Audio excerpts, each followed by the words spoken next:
test is in 4-part, Part 1, Part 2, Part 3, and Part 4. Now look at Part 1. Part 1. You will hear a conversation between an assistant librarian and a woman who wants to use the internet in the library. First, you have some time to look at questions 1 to 6.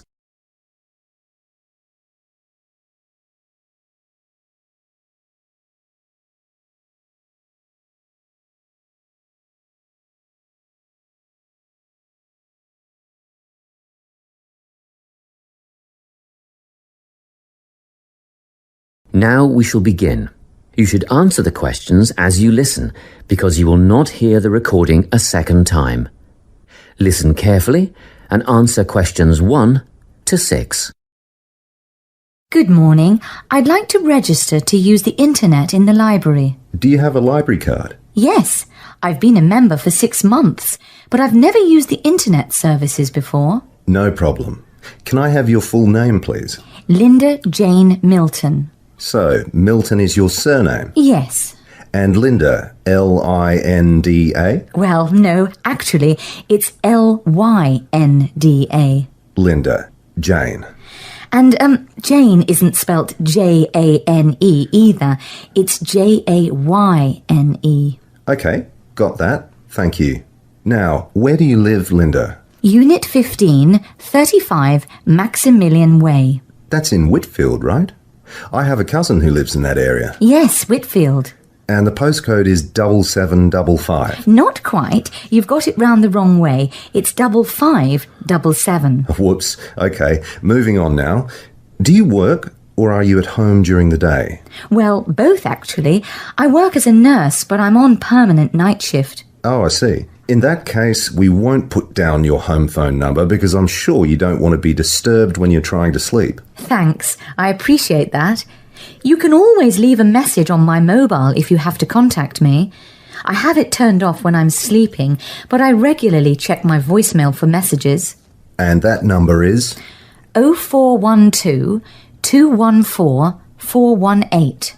Good. Now I'll need to see some form of photo ID. Have you got something with you? Yes, just a minute. Here's my swipe card for the hospital. Thank you. I just need to make a note of the number. AZ1985331. Is that all you need? Just one more thing, your date of birth. But I can get that from the card. One moment. Look, I'm afraid you haven't copied it down correctly. I was born on the 25th September 1975. What have I written? Oh yes, I see it now. I've got the 25th of the 8th month, but that would make it August. Thanks for spotting the mistake. Before you hear the rest of the conversation, you have some time to look at questions 7 to 10.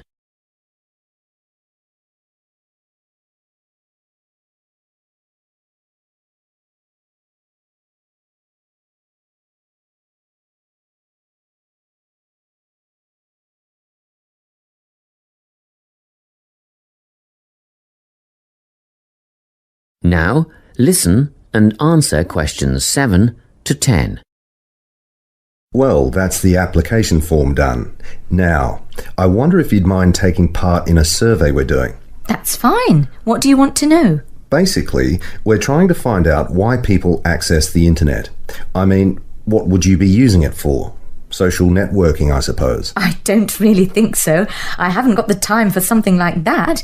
But I do want to keep in touch with friends and family, both here and abroad. So I'd mostly be making use of my email account. I see. A lot of students come in here to do research. Is that something that you might be doing? I think the internet is a great tool for research, but it's not something that interests me at the moment.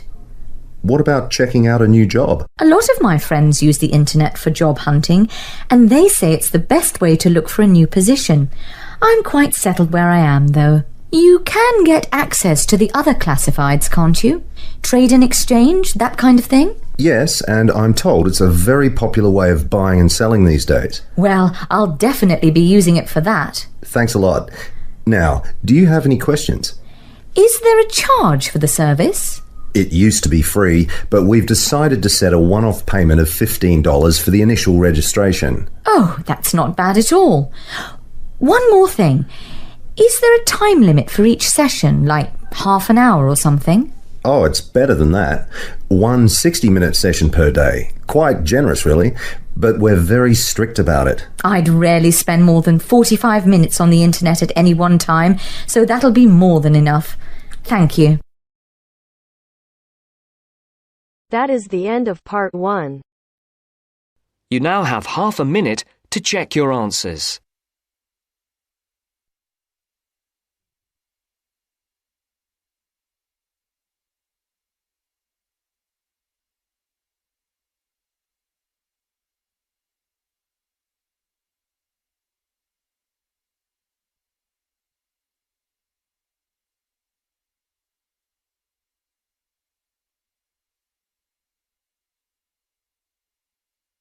Now turns to part 2. Part 2. You will hear a guidance counsellor talking to a group of students. First, you have some time to look at questions 11 to 14.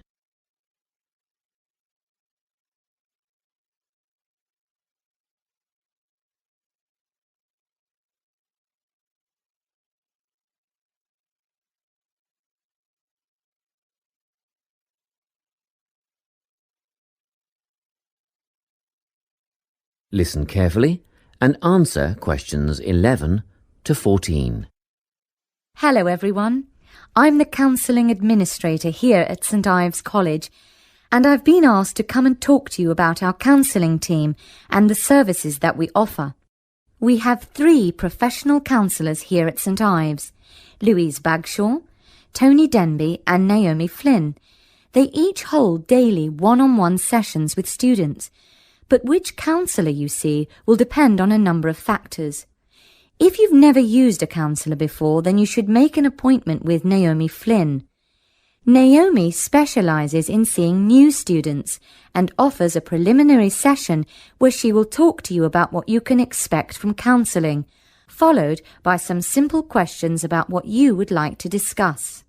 This can be really helpful for students who are feeling a bit worried about the counselling process. Naomi is also the best option for students who can only see a counsellor outside office hours.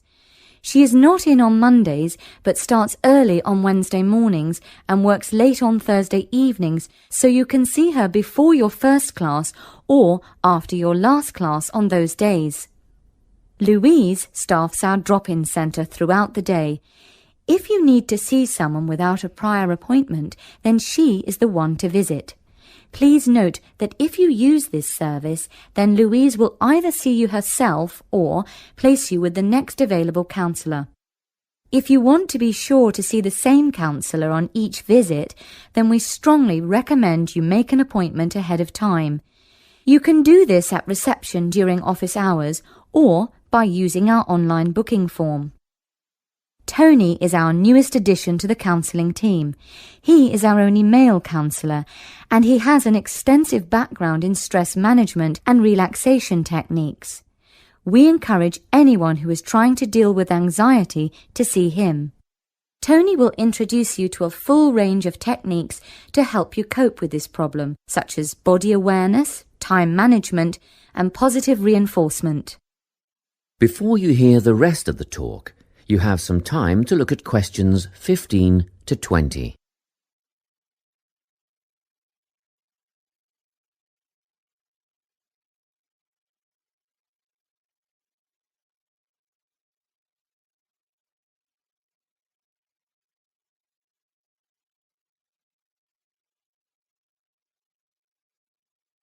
Now listen and answer questions 15 to 20.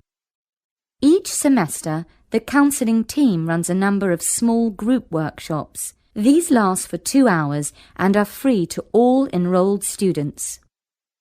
Our first workshop is called Adjusting.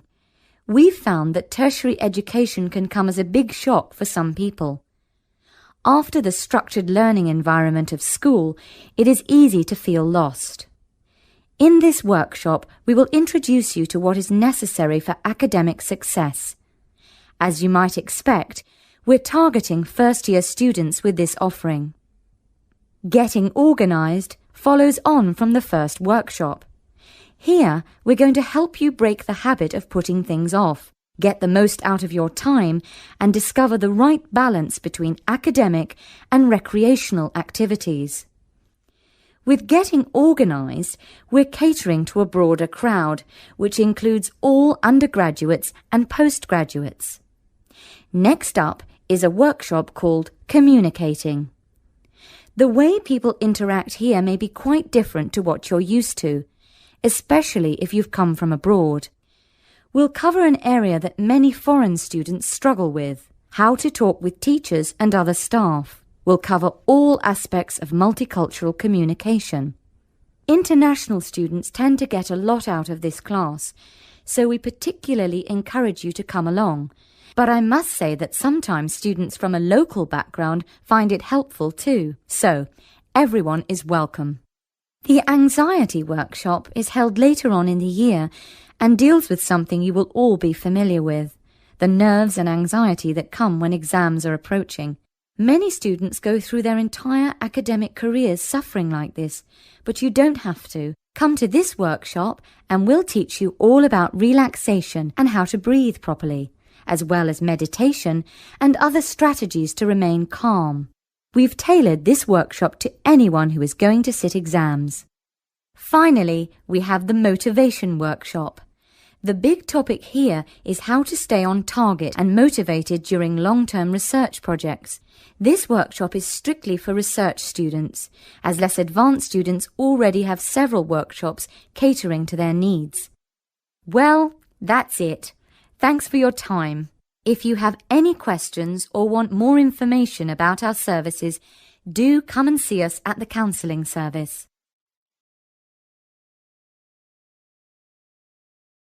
That is the end of part 2. You now have half a minute to check your answers.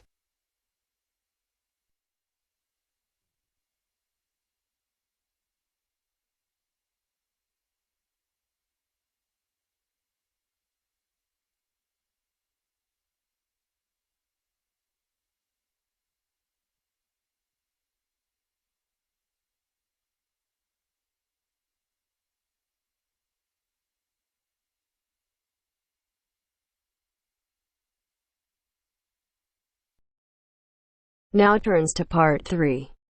Part 3.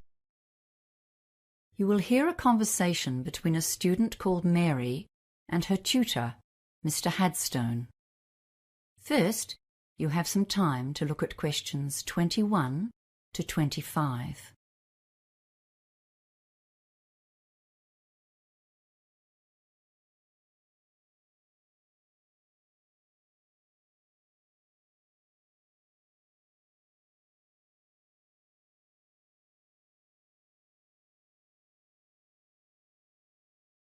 Now listen carefully and answer questions 21 to 25.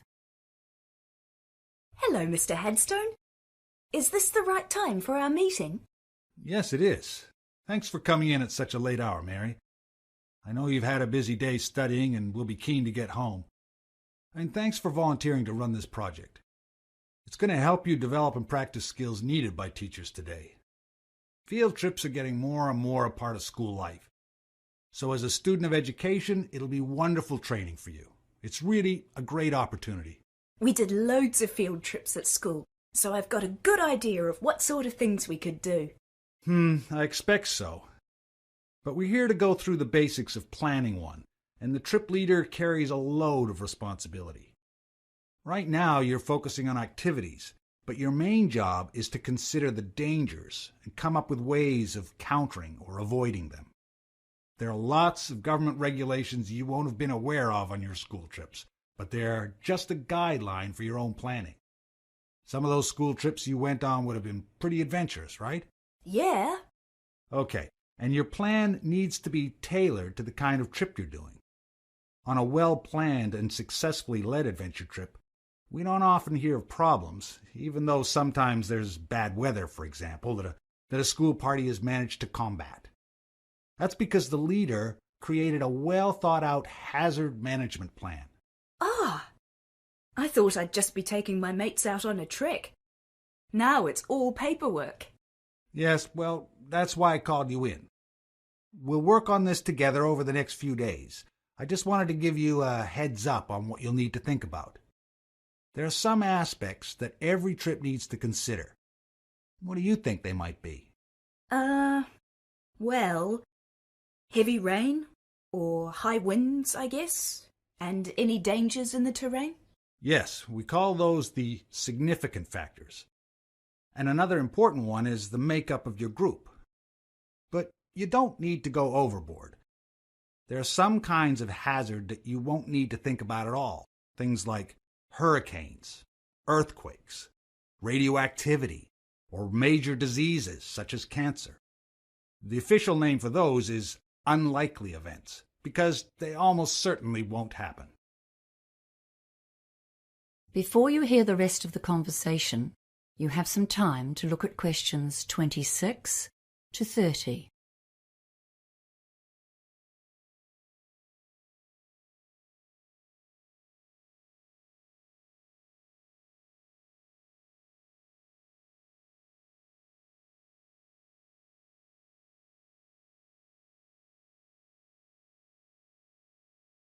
Now listen and answer questions 26 to 30. Okay, so let's consider the hazards seen as most likely on a field trip into the countryside. Weather causes real problems. Overexposure to the sun or the cold, even the wind, can have a big impact. And of course, the weather can change very suddenly and without warning. Yes, people can get into trouble in the hills if they don't bring extra layers of clothes and a jacket, even if they start walking on a hot day. Oh, and a raincoat too, of course. What's next then? Well, let's think about possible activities and what you might need. Yes, okay. Well, for hiking, of course, we need a first aid kit. Oh, and a decent topographic map of the area. And we need to make sure that more than one person can read it. I've run into lots of difficulties in the past with people who can't identify even major features, like rivers. And some people have no idea about contour lines. And I suppose a compass, too. You'd need to list those. Then there are things that might be obvious but must be written down and considered seriously. For example, if there's a possibility of falling more than 2.5 meters, that's considered life-threatening. And I'm sure you would be aware of problems near the sea, like tides or high waves. And the trouble you can get into where there's a possibility of an avalanche or a mudslide or a flash flood if you're anywhere near rivers. Yes. Well, I was thinking of an adventurous route for this trip. You know, that's always more fun. And it's such a cool feeling when you've achieved something really difficult. Yes, okay, but then you need to consider who's going to be in your party. Don't go and plan things that are beyond the reach of most people, or you're asking for trouble. You need to take into account the physical strength and experience of the party as a whole. When you make your groups, make sure there's at least one person in each one who's been hiking a few times before. Wow! There's a lot to write down, isn't there? I'm really keen to get started now. Well, good, because there's a lot more detail to consider. For now, I'll just mention 2 more of the common hazards for high school trips in particular. Yes? The Ministry of Education website says don't use inexperienced volunteers. And don't allow student drivers to bring their own cars, or to drive anyone else's car for that matter. Well, now I really have something to think about. Thanks, Mr. Headstone.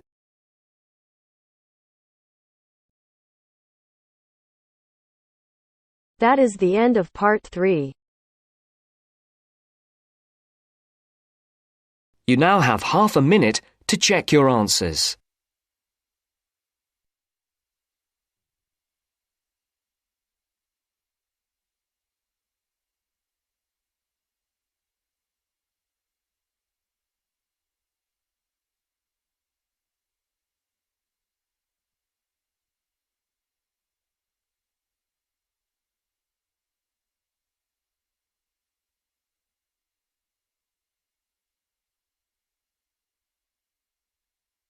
Now turns to Part 4. Part 4. You will hear a lecturer giving a talk on managing creativity in business. First, you have some time to look at questions 31 to 40.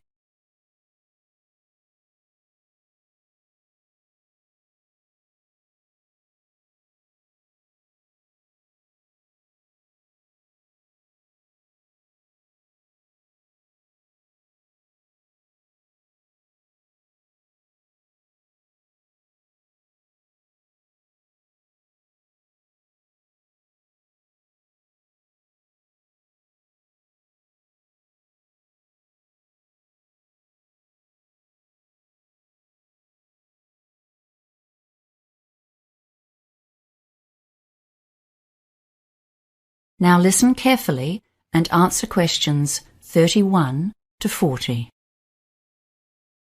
Hello, everyone. The topic of today's management lecture is managing creativity in your business. And believe me, this is one of the toughest tasks that any manager has to face.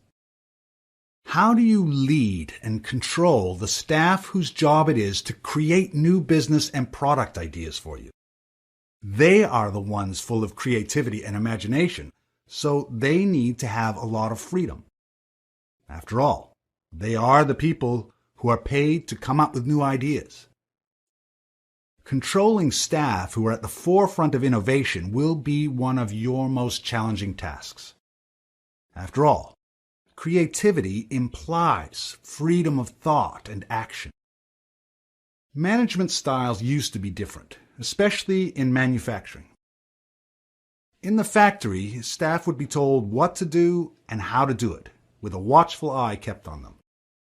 In that setting, standardization was important for efficiency and product quality. Work could be exceptionally boring, and there was no place for individuality. Now, of course, robots have taken over many of the exacting repetitive tasks. Nowadays, we employ far more people to generate business than to manufacture products. It's very competitive out there. Innovation. That's what our modern consumer craves. Successful companies have got the message. We need lots of new ideas. And now we employ bright young minds to come up with them.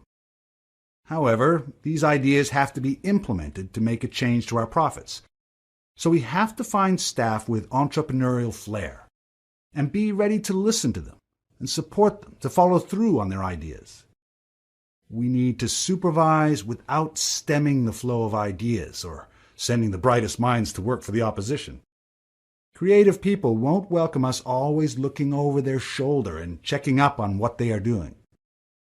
One of the most common ways that management handles this problem of keeping people working along company lines is by establishing achievement targets, like money earned, products developed, or clients gained.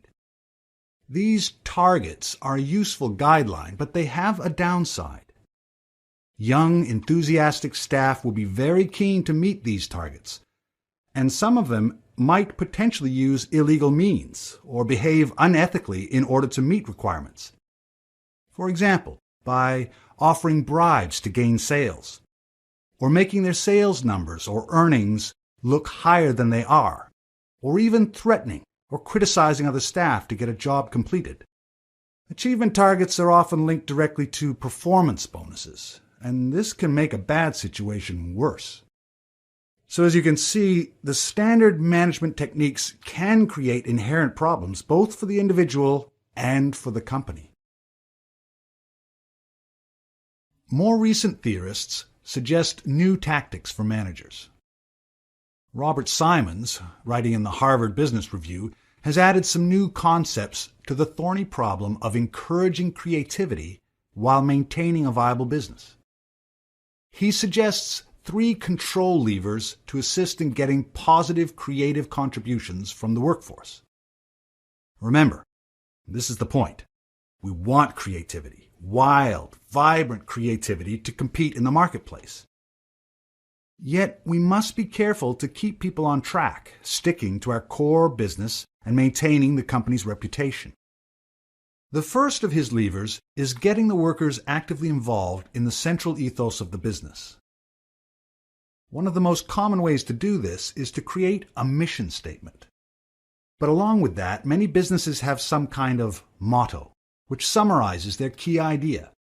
For example, the most durable tools in the world, or perhaps the customer comes first. Whatever it is, you'll want your bright minds to believe it and act on it. So Robert Simons suggests that it should be developed with staff input, letting them feel like part of the operation. After all, their jobs depend on it. A second lever was once described by Charles Christensen, professor at Harvard Business School, as the power of negative thinking. You can't continually instruct your creative minds on what they should do. They are meant to be inventing, leading, not following, and telling them what to do is counterproductive. But you can tell them what not to do, which potential products are not related to the company's objectives, or which strategies or behaviors are unacceptable. This is a tactical ploy to maintain the company's integrity. It's absolutely vital to establish boundaries to assist in controlling innovation without suppressing it. The third lever is basically sitting down with your crew to share ideas about the business. As manager, your duty is to stay abreast of the external factors, such as who's competing in your market, how well is the company doing this month, and are you losing or gaining money? Is there some new product seducing your customers? This lever is called interactive control. This means you talk to your innovators and communicate honestly and clearly about your perceptions of what's happening in the market. You encourage them to share their ideas and make plans together for the future. That is the end of part 4. You now have half a minute to check your answers.